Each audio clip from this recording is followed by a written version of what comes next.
કહું છું કે જે મારા વચન સાંભળે છે જે મારા વચન સાંભળે છે અને મને મોકલનાર પર વિશ્વાસ કરે છે અને મને મોકલનાર પર વિશ્વાસ કરે છે તેને અનંત જીવન છે. તેને અનંત જીવન છે.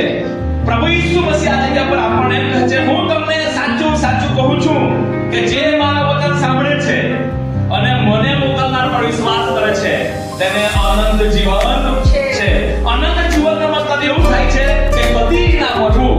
અનંત જીવનનો મતલબ એવું થાય છે કે કદી નાશ નહીં થવું. અનંત જીવન મતલબ એવું થાય છે કે હંમેશાના માટે રાજ કરવું.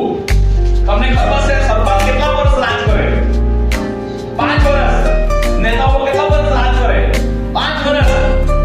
એ અનંત કાળ સુધી તેઓ રાજ કરતા નથી. પણ આપણે જે પ્રભુ ઈસુનું જે વચન સાંભળે છે, પ્રભુ ઈસુને મોકલનાર પર વિશ્વાસ કરે છે, તેને અનંત જીવન છે. અનંત જીવનનો મતલબ એવું થાય છે કે સદાકાળનું જીવન જે કદી નાશ ના થાય. હાલેલુયા.